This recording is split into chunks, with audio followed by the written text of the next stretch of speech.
మీరు నవ్వుతారు కానీ నిజం సార్ ఇవన్నీ మీరు కూడా అనుభవిస్తే మీకు తెలుస్తుంది. నిష్కారణంగా నీవు కన్న బిడ్డలే నీ సంఘంలో నిన్ను. మొన్న ఒక పాస్టర్ గారు 65 సంవత్సరాల వయసు, అది వరకు ఒక 2500 3000 మంది సంఘంలో కూర్చుంటారు సంఘారాధనలో. వాళ్ళ చర్చికి ఎన్నడూ రాని ఆ వీధికి సంబంధించిన ఒక యవనస్తుడు, వాడు ప్రభు నమ్ముకోలేదు, వాడికి ఇష్టం ఉండదు. ఆ రాత్రి వచ్చి పడుకున్నాడు, ఉదయంకి చచ్చిపోయినాడు. ఈ పాస్టర్ గారిని తీసుకెళ్ళి లాకప్లో పడేశాడు. ఆయన వయసు 65 ఏండ్లు. ఆయన ఎంత నెమ్మది పరుడో, దీనుడో, సాత్వికుడో అన్యజనులు వ్యతిరేకులు కూడా సాక్ష్యం ఇస్తారు. చెరుకుని లక్షలు కట్టమన్నారు వారిని నష్టపరిహారం ఆ కుటుంబానికి. ఈయనకి ఏమి సంబంధం అసలు? ఆయన ఎవరు? బయటకు వచ్చిన ఇదంతా అయిన తర్వాత ఫోన్ చేశాడు, పాస్టర్ గారు బాగున్నారా? అయ్యా బాగున్నానయ్యా అని ఏడుస్తున్నాడు.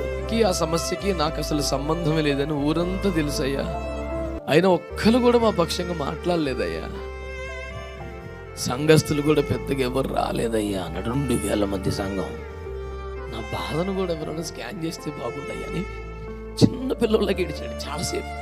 సేవకుడు ఎప్పుడు ఒంటరి వాడే, సేవకుడు ఎప్పుడు ఒంటరి వాడే. నాకు జనం ఉంటారు, సపోర్ట్ ఉంటారనే ఆశతో మాత్రం సేవ చేయొద్దు.